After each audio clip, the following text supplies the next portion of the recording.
नमस्कार दोस्तों, मेरा नाम है प्रदीप चौहान। बात समझनी है तो पूरी सुननी होगी।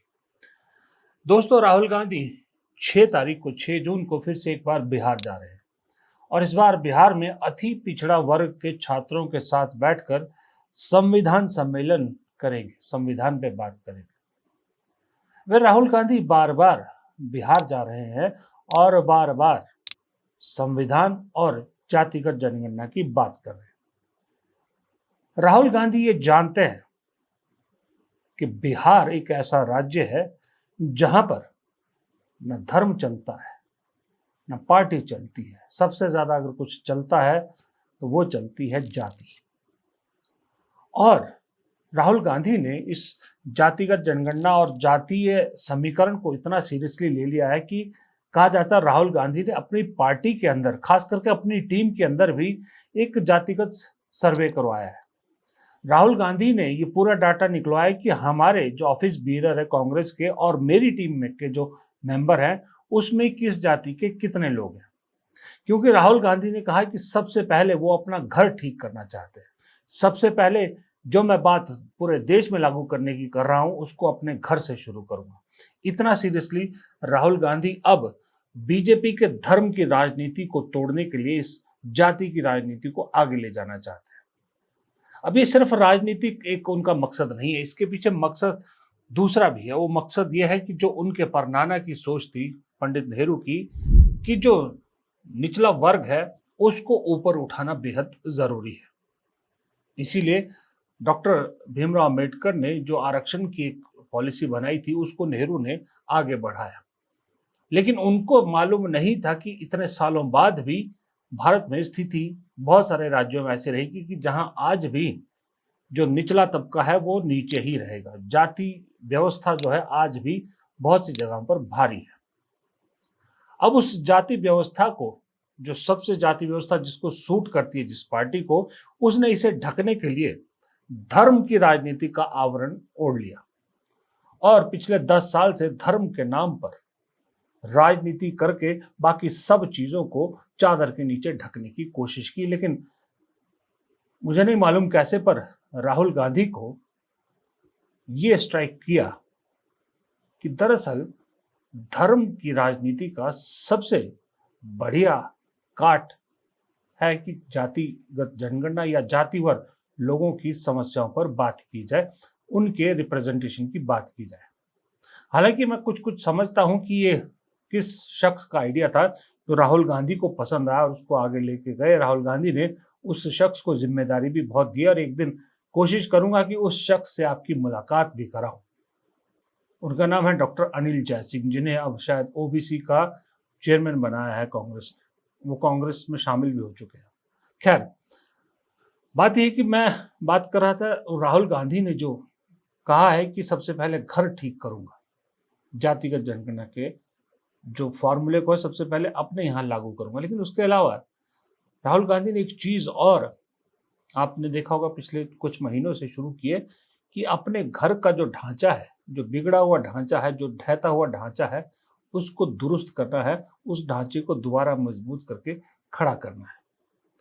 अब इस ढांचे को मजबूत करने की प्रक्रिया में वो लोग आड़े आ रहे हैं जो लोग अपने आप को कहते तो कांग्रेस का स्तंभ है, लेकिन दरअसल कहानी ये है कि उन स्तंभों ने कांग्रेस की जमीन में अपने आप को इतना गाड़ रखा है कि किसी और को बढ़ने ही नहीं देते।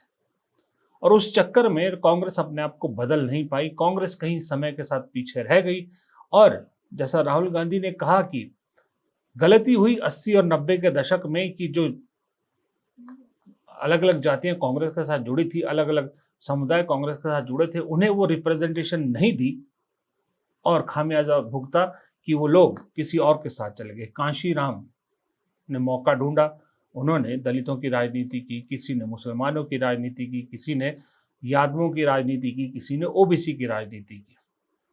अल्टीमेटली कांग्रेस के हाथ में बचे खुचे लोग ही रहे और उसमें से भी एक तबका जो हार्डकोर हिंदुत्व को मानता था उसको बीजेपी ले उड़ी और उस हिंदुत्व के तबके को इतना हार्डकोर बनाया कि वो एक तरह से बीजेपी का डेडिकेटेड वर्कर बन गया।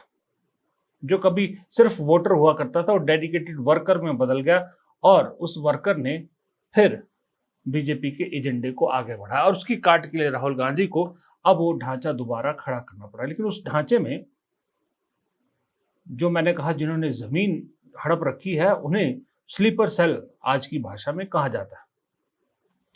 राहुल गांधी ने स्लीपर सेल को साइड करने के लिए कोशिशें बहुत की, पहले से करे। वो 2014 से कोशिश कर रहे हैं कि कांग्रेस की इन स्लीपर सेल को किसी तरह से हटाया जाए। वो पहले दिन से जानते हैं, जिस दिन 2004 में वो पहली बार सांसद बन के आए थे, उसके बाद 2009 में जब दोबारा बन के आए, तब उनकी समझ में आने लगा था कि कांग्रेस के अंदर बहुत से ऐसे नेता हैं जो हैं तो कांग्रेस में, लेकिन एजेंडा संघ का चलाते हैं, संघ के एजेंडे पे काम करते हैं। तो राहुल गांधी ने उस वक्त तो कुछ नहीं किया, लेकिन जब 2014 के बाद सत्ता से बाहर हो गई और राहुल गांधी उपाध्यक्ष बने, फिर अध्यक्ष बने, उन्होंने बहुत कोशिश की, लेकिन हर बार ये स्लीपर सेल राहुल गांधी पर भारी पड़े, इसलिए राहुल गांधी ने अध्यक्ष पद भी छोड़ दिया। लेकिन वो जानते थे कि इनको बड़ा मुश्किल है इनको निकालना, इसलिए उन्हें एक ऐसा, एक तरह से एक सहारा चाहिए था, मजबूत सहारा, ऐसा सहारा, ऐसी दीवार की जिसके से टकरा के कोई भी बच ना पाए। अब वो उनकी मां नहीं हो सकती, क्योंकि अगर मां होती तो परिवारवाद लगता है। तो ऐसे में उन्हें नया अध्यक्ष चाहिए था, तो उन्हें मल्लिकार्जुन खड़गे जैसा स्टॉलवर्ड लीडर मिल गया। और राहुल गांधी जो फॉर्मूला लाना चाहते थे, जिस चीज को आगे बढ़ाना चाहते थे, उसमें मल्लिकार्जुन खड़गे बिल्कुल फिट बैठते। क्यों? सबसे वरिष्ठ और सबसे बड़ा दलित चेहरा, यही दो चीजें राहुल गांधी को चाहिए थी, इसलिए खड़गे को उन्होंने साथ लिया और फिर अब कवायद शुरू किए बदलाव की और इन स्लीपर सेल को साइड करने की। लेकिन जैसा मैंने पहले कहा कि इनको साइड करना आसान नहीं था। 2024 तक राहुल गांधी ने कोशिशें की कि अपने दम पर मल्लिकार्जुन खड़गे के सहयोग से, अपनी बहन के सहयोग से, अपनी मां की गाइडेंस में कोशिश करूं कि पार्टी को कहीं एक मजबूत स्थिति तक पहुंच जाऊं। इसलिए उन्होंने भारत जोड़ो यात्रा या भारत जोड़ो न्याय यात्रा इस तरह की शुरू करी और कामयाबी भी मिली, लेकिन उतनी कामयाबी नहीं मिली जितनी राहुल गांधी सोच रहे थे। राहुल गांधी को लगता था एक कोशिश ये की जाए कि पार्टी को 120-130 तक पहुंचाया जाए, फिर पार्टी के अंदर ऐसी मजबूत जो है अपनी स्थिति बनाई जाए कि जो मैं चाहता हूं वो बदलाव हो। पार्टी 99 पे रह गई, लेकिन फिर भी 44 से 99 तक का सफर तो अकेले राहुल गांधी की मेहनत से पार्टी ने तय किया, इसमें कोई दो राय नहीं है। अब 29 के लिए राहुल गांधी ये रिस्क नहीं लेना चाहते थे और ना ले सकते थे, इसलिए बदलाव का उन्होंने सिस्टम शुरू कर दिया। अब ऐसे में जब ओपनली राहुल गांधी ने ये कहना शुरू कर दिया कि मैं जानता हूं पार्टी में बहुत से लोग बीजेपी के लिए काम करते हैं और उन्हें बाहर करना मेरी जिम्मेदारी है, उन्हें छांटना, तो मैसेज क्लियर था कि किन लोगों को पार्टी से अब बाहर जाना होगा या फिर एक मार्गदर्शक मंडल की तरह काम करना होगा। तो इसके लिए उन्हें लगा क्यों ना शुरुआत ऐसी जगह से की जाए जो सबसे कमजोर कड़ी है, और उस राज्य का नाम था गुजरात। गुजरात में पार्टी मजबूत होती है तो एक तीर से दो निशाने राहुल गांधी के लगते हैं। पार्टी को फायदा होता है, दूसरा मोदी शाह की इमेज को डंट पहुंचता है अगर उनके राज्य में पार्टी बीजेपी यानी हारती है या कमजोर होती है। इसलिए गुजरात में एक फॉर्मूला वो लेके आए और उस फॉर्मूले से अब धीरे धीरे पूरे देश में राहुल गांधी इन स्लीपर्स को बाहर करने की मुहिम छेड़ चुके हैं। वो गुजरात का फॉर्मूला क्या है? फॉर्मूला तो पूरे देश के लिए, लेकिन शुरुआत गुजरात से किया, वो है जिला अध्यक्षों को पावर देना। अब जब जिला अध्यक्षों को पावर देने की बात राहुल गांधी ने की, कांग्रेस ने की, उस पर कवायद शुरू की, संगठन सृजन वर्ष शुरुआत की, तो अचानक से पूरे देश में कांग्रेस के अंदर विधायक सांसदों से ज्यादा उन लोगों की वैल्यू बढ़ गई जो जिला अध्यक्ष बन सकते थे। हर बड़े नेता ने अपनी अपनी सेटिंग करनी शुरू कर दी, हर बड़े नेता ने अपने अपने लोग छांट दिए, हर प्रदेश अध्यक्ष ने अपनी अपनी एक लिस्ट बना ली कि ये जिला अध्यक्ष बनेंगे और मेरा राज जो है चलता रहेगा। और बहुत से लोगों ने जिला अध्यक्षों की वो लिस्ट दिल्ली भेज भी दी। और मजे की बात है, क्यों राहुल गांधी ने एक रखा था कि भाई देश भर के जिला अध्यक्षों के साथ वो बैठक करेंगे, तो उससे पहले हबड़ा दबड़ी में या जानबूझकर, वो मैं नहीं जानता, लेकिन कांग्रेस के सबसे बड़े बोझ केसी वेणुगोपाल ने वो लिस्टें अप्रूव भी कर दी। जब वो लिस्टें अप्रूव हो गई तो चाहे वो उत्तर प्रदेश हो, चाहे वो कश्मीर हो, चाहे वो गोवा हो, चाहे वो वेस्ट बंगाल हो, चाहे वो कोई और राज्य हो, जहां जहां नए जिलाध्यक्षों की नियुक्तियां हुई और उस दौरान अप्रूव हुई लिस्ट, उन जिलाध्यक्षों की नियुक्तियों को लेकर जितने सवाल उठे उतने सवाल तो कांग्रेस की प्रदेश कार्यकारिणी को लेकर कभी नहीं उठे थे।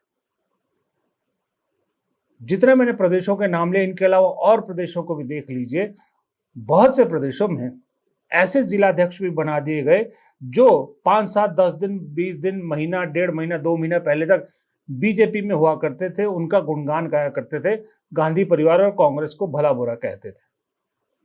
कई ऐसे बना दिए गए जो 10-10 पार्टियों का चक्कर काट के फिर कांग्रेस में लौटे हैं, वो जिलाध्यक्ष बना दिए गए। यानी राहुल गांधी ने जो कवायद शुरू की थी वो धरी की धरी रह गई, उसका गलत इस्तेमाल होने लगा। जैसा कि हिंदुस्तान के बारे में कहा जाता है कि यहाँ कानून बाद में बनता, उसके तोड़ पहले निकाल दिए जाते हैं। तो जाहिर सी बात है, सबसे ज्यादा सत्ता में रहने वाली कांग्रेस के लोग तो इसमें माहिर है, लेकिन वो ये लोग भूल गए कि अगर राहुल गांधी या कांग्रेस हाईकमान इतना बड़ा प्रोग्राम शुरू कर सकती है तो इसका प्लान भी तो जरूर होगा। जब ये सब खेल हुआ, फिर कांग्रेस हाईकमान ने प्लान भी शुरू किया, और प्लान भी ये कि ऑब्जर्वर्स बनाए जाए, और ये ऑब्जर्वर्स छांटेंगे जिलाध्यक्षों को, उसमें से छटनी करके फिर जिलाध्यक्ष बनाए जाएंगे। और इसकी शुरुआत कहाँ से हुई? गुजरात से। अब गुजरात में तो जितने स्लीपर सेल कांग्रेस में है पूरे देश में, प्रदेश के हिसाब से कहीं भी शायद इतने नहीं है, गुजरात में सबसे ज्यादा स्लीपर सेल है। कहते हैं कि गुजरात में कांग्रेस तो बीजेपी दफ्तर से चला करती थी, अब तो नहीं, पहले बीजेपी दफ्तर से कांग्रेस चला करती थी, ये कहा जाता है। तो वहां ये फॉर्मूला लागू हुआ, तो अब कांग्रेस का ये फॉर्मूला राहुल गांधी बाकी जगह पर भी लागू कर रहे हैं, जिससे धीरे धीरे स्लीपर्स बाहर होने की कगार पर है। एक तरह की सर्जिकल स्ट्राइक उन पर है। अभी हाल ही में आपने देखा होगा, गुजरात के बाद कांग्रेस ने जिलाध्यक्षों की नियुक्ति के लिए जो ऑब्जर्वर्स की लंबी चौड़ी सूची जारी की है, वो जारी की है हरियाणा के लिए, मध्य प्रदेश के लिए। ये दो राज्य कांग्रेस कभी नहीं भूलेगी। कांग्रेस का जब भी इतिहास लिखा जाएगा ना, इस मोदी राज में इन दो राज्यों का जिक्र बहुत मोटे मोटे अक्षरों में किया जाएगा। पहला गुजरात होगा कि गुजरात में कांग्रेस सदियों से बाहर है, मोदी शाह ने कांग्रेस को वहां उठने ही नहीं दिया, इसलिए राहुल गांधी ने पहले नंबर पे वहां काम किया। उसके बाद जो दो राज्यों का नाम उस मोटे मोटे अक्षरों में लिखा जाएगा वो मध्य प्रदेश और हरियाणा है, क्योंकि ये दो राज्य ऐसे हैं जहां कांग्रेस ने सत्ता, मिली हुई सत्ता जो है ऐसे थाली में सजाकर, फूलों के बीच सजाकर बीजेपी को भेंट की। एक बार मध्य प्रदेश में सरकार बनी, वो गिरी। उसके बाद फिर सरकार 23 में बनने की पूरी संभावना थी, हर तरफ कांग्रेस का ही जलवा था। मध्य प्रदेश में हर लोग कह रहे थे कांग्रेस तो सरकार बना ही रही है, नतीजा सबके सामने है। हरियाणा में भी यही हुआ, सबने कहा एक तरफा जीत कांग्रेस को वहां मिल रही है, नतीजा तीसरी बार बीजेपी की सरकार। और इन दोनों जगह पर कांग्रेस के सबसे बड़े दुश्मन बीजेपी नहीं, अपने ही दो सबसे बड़े स्टॉलवर्ड नेता साबित हुए। एक तरफ कमलनाथ और एक जगह भूपिंदर सिंह हुड्डा। कमलनाथ राजीव गांधी, इंदिरा गांधी के समय से कांग्रेस में मंत्री संतरी सब कुछ रहे, मुख्यमंत्री रहे, उनकी वजह से सरकार गिरी, वो ज्योतिरादित्य सिंधिया को संभाल नहीं पाए। उसके बाद जब दोबारा सरकार में बैठने का मौका मिला तो उन्होंने हाईकमान को धत्ता बताते हुए चुनाव में कुछ ऐसी धांधलियां की कि पार्टी की लुटिया डूब गई। बहुत से लोग ये कहते हैं कि कमलनाथ ने तो संघ के कहने पे चुनाव लड़ा था, जानबूझ के हारा था। ये मैं नहीं कह रहा, बहुत से लोग कहते हैं, क्योंकि उसके पीछे एक वजह देते हैं। लोग कहते हैं कि छोटे से छोटा व्यापारी, छोटे से छोटा पत्रकार, छोटे से छोटा यूट्यूबर जो है वो अगर सरकार से सवाल पूछता है, सरकार पे आक्षेप करता है बीजेपी पर, तो उस पर तुरंत कोई ना कोई एजेंसी कार्रवाई करती है। कमलनाथ और उनके बेटे का तो इतना बड़ा बिजनेस है, बहुत बड़े जो है व्यापारिक घराने से आते हैं, लेकिन इन पर आज तक कभी ना ईडी, ना आईटी, ना सीबीआई कोई रेड नहीं हुई। क्यों? क्योंकि बीजेपी को सूट करते हैं। ये मैं नहीं कह रहा, ये सोशल मीडिया पे आपको खुलेआम दिखता है। तो कमलनाथ वहां पर साबित हुए। दूसरी बार फिर हरियाणा में आई है। हरियाणा में ठीक ठीक मध्य प्रदेश वाला ही फॉर्मूला रिपीट हुआ। जैसे मध्य प्रदेश में एक छत्र राज कमलनाथ ने किया, अपने हिसाब से टिकट बांटे, अपने हिसाब से चुनाव मैनेजमेंट किया, अपने हिसाब से सब कुछ किया, गलत टिकट बांटे, जो भी है हार गई पार्टी। वही हरियाणा में भूपेंद्र सिंह हुड्डा ने किया। उन्होंने भी अपने हिसाब से टिकट बांटे, अपने हिसाब से चुनाव लड़ा, अपने हिसाब से ही आम आदमी पार्टी के साथ गठबंधन करने से मना कर दिया, अपने हिसाब से शैलजा, रणदीप सुरजेवाला को साइडलाइन कर दिया। नतीजा ये हुआ कि वो दोनों भी अपने अपने सुर गाने लगे और शैलजा जी ठीक चुनाव के बीच में ऐसी ऐसी बातें बोलने लगी जो पार्टी को डेंट कर गई। तो 80% हुड्डा जी ने पार्टी को हरा दिया और बाकी 20% शैलजा और रणदीप सुरजेवाला जैसे नेताओं ने पार्टी का बंटाधार कर दिया और जीती जिताई राज्य, जीता जिताया राज्य बीजेपी को दे दिया। लेकिन आज भी ये दोनों नेता भूपेंद्र सिंह हुड्डा और कमलनाथ कुर्सी से चिपके रहना चाहते हैं। भूपेंद्र सिंह हुड्डा हरियाणा में लीडर ऑफ ऑपोजिशन और विधायक दल का नेता और प्रदेश अध्यक्ष नहीं बनने दे रहे। वो चाहते हैं कि वो बने, कुछ ना कुछ उन्हें मिले। उधर मध्य प्रदेश में जीतू पटवारी को कांग्रेस ने जिम्मेदारी तो दी, लेकिन कमलनाथ अभी भी जो अपने राजनीतिक अड़ंगा है वो लगाने से बाज नहीं आते। तीसरे उसी मध्य प्रदेश में दिग्विजय सिंह है, जो कभी बड़े नेता हुआ करते थे, लेकिन आज की डेट में चले हुए कारतूस है और कमलनाथ के साथ मिलके एक ही राग गाते रहते हैं। इन दोनों ने जिला अध्यक्ष जैसे ही पावरफुल होने की बात आई, अपने अपने लोगों का एक पूरी टीम तैयार कर ली और सुना है इनडायरेक्टली इन तीनों ने अपने अपने जिला अध्यक्षों की सूची दिल्ली भेजी। हालांकि ऑफिशियली वो उस पर मीटिंग में नहीं आई, लेकिन वो जैसी उस सूची के आने की खबर लगी, राहुल गांधी ने उसको तुरंत पहले ही मना कर दिया, देखने से भी मना कर दिया, क्योंकि वो जानते थे कि इन जिला अध्यक्षों की सूचियों में जो नाम है वो किन के हैं, वो किन के लोग हैं, और अगर वो बना दिए जाते हैं तो फिर पार्टी का वही हाल होगा जो अभी विधानसभा चुनाव में हुआ है। इसलिए उन्होंने उन्हें रिजेक्ट करके अब ऑब्जर्वर्स लगाए हैं और एक फिल्टर लगा के अब छंटनी शुरू की है। अब ऐसे में दिक्कत किसको हो रही? दिक्कत हो रही भूपेंद्र सिंह हुड्डा, कमलनाथ और दिग्विजय सिंह को। अब ये तीनों नेता जानते हैं उम्र इनके साथ नहीं है, जानते हैं कि अब शायद अगला इलेक्शन में नहीं लड़ पाएंगे, जानते हैं कि अब पार्टी में इन्हें शायद कोई पद भी ना मिले, लेकिन मजबूरी यह है कि तीनों के बेटे कांग्रेस में ही हैं, तीनों के बेटों की राजनीतिक भविष्य है, इसलिए उनके लिए मजबूत जो है वो हालात छोड़ के जाना चाहते हैं। इसलिए अब जो कभी पिछले 11 साल से फील्ड में या वो कहीं नहीं दिखते थे, अब रोजाना जब से राहुल गांधी ने स्लीपरों को साइड करने की बात की, तब से रोजाना आए दिन मतलब आपको फील्ड में नजर आते हैं, सभाओं में नजर आते हैं और कांग्रेस का गुणगान करते नजर आते हैं। यहाँ सभी मैं किन किन का नाम लूं? अरुण यादव जी, कांतिलाल भूरिया जी, हमारे कमलेश्वर पटेल जी, मैं सबका नाम नहीं ले रहा। मैं क्षमा प्रार्थी हूं कि मुझे आगे कार्यक्रम है तो मुझे जल्दी जाना है।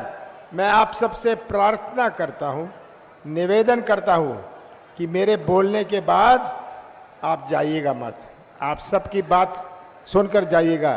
आश्वासन है? बोलिए आश्वासन है। कोई उठ के नहीं जाएगा। मुझे जबलपुर आकर अपनी जवानी याद आती है। बहुत बहुत हमारे मेमोरीज हैं जबलपुर की, और यहाँ आके मैं आज सुबह से अपनी जवानी को याद कर रहा था। आज महारानी अलियाबाई होलकर की 300वीं जयंती पर मैं उन्हें प्रणाम करता हूँ।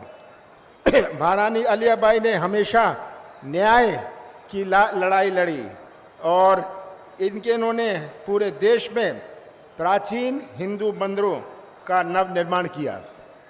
आज जो इंदौर शहर हम देखते हैं, ये वही कमलनाथ है जो अपने बेटे समेत सुना है बीजेपी के दरवाजे तक पहुंच गए थे 2024 के चुनाव से पहले, लोकसभा चुनाव से पहले। ये तो बीजेपी के स्थानीय नेता हैं जिन्होंने हाईकमान को कह दिया कि इन्हें अंदर मत ले आइएगा, अगर अंदर ले आए तो जो इन्होंने कांग्रेस में खेल खेला यहाँ खेलेंगे, इसलिए वापस कांग्रेस की तरफ आना पड़ा इनको।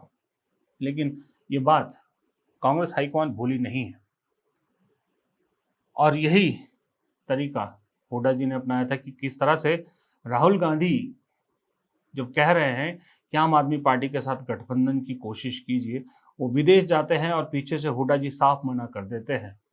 उसके बावजूद भी अगर हुड्डा जी उम्मीद करते हैं कि राहुल गांधी उन्हें किसी न किसी पद पर रखेंगे या जिम्मेदारी देंगे या उनकी राजनीति आगे चलेगी, तो वो बहुत बड़ी गलतफहमी है। वैसे भी आसपास भूपेंद्र सिंह हुड्डा को देखना चाहिए कि जो राहुल गांधी कांग्रेस बना रहे हैं, उस कांग्रेस में चेहरे देखिए, उनकी उम्र देखिए, आसपास देखिए। गौरव गोगोई को असम भेजा है जिम्मेदारी के साथ, उनकी उम्र देखिए। कृष्णा अल्लावरू और कन्हैया कुमार बिहार में है, उनकी उम्र देखिए। वर्षा गायकवाड़ महाराष्ट्र मुंबई में है, उनकी उम्र देखिए। मध्य प्रदेश में जीतू पटवारी को देख लीजिए, जीतू पटवारी अभी प्रदेश अध्यक्ष है। गुजरात में जिग्नेश मेवानी या और इमरान प्रतापगढ़ी उत्तर प्रदेश में, इन सब की उम्र देख के यूं ही अंदाजा लग जाता है कि अब ये चले हुए कारतूसों की कांग्रेस में जगह नहीं बची है। और शायद इसीलिए कुछ चले हुए कारतूसों को मोदी जी हवा दे रहे हैं और उन्हें चलाने की कोशिश कर रहे हैं, लेकिन बीजेपी की तरफ नहीं, उन कारतूसों को कांग्रेस की तरफ उनका मुंह मोड़ के कांग्रेस की तरफ चलाने की कोशिश कर रहे हैं, और वो भी चलने की कोशिश कर रहे हैं। लेकिन मुझे ऐसा नहीं लगता कि वो फायदा होगा कुछ, उससे खुद ही एक्सपोज हो रहे हैं। वो ज़्यादातर कारतूस इस वक्त विदेशी यात्राओं पर सरकारी खर्चे पर घूम रहे हैं। लेकिन ये तो तय है कि राहुल गांधी ने जो मिशन अब बना लिया है, मुझे लगता है इस मिशन को वो पूरा करके ही छोड़ेंगे, क्योंकि उन्होंने खुद ही कई बार कहा है कि जो मैं एक बार ठान लेता हूँ उसको करके छोड़ता हूँ, चाहे कुछ भी हो जाए। अब इसका नतीजा क्या निकलेगा ये मैं कह नहीं सकता, लेकिन इतना ज़रूर है कि ये जो बदलाव की एक कोशिश है, ये कोशिश किसी न किसी सिरे तक तो पहुंचती नजर आ रही है। बस सवाल मेरे मन में भी एक ही अड़ता है कि ये सारी कोशिश के बीच में एक ही होल जो है वो नजर आता है। उस छेद का इलाज करना जरूरी है, जिनका नाम है केसी वेणुगोपाल। नमस्कार।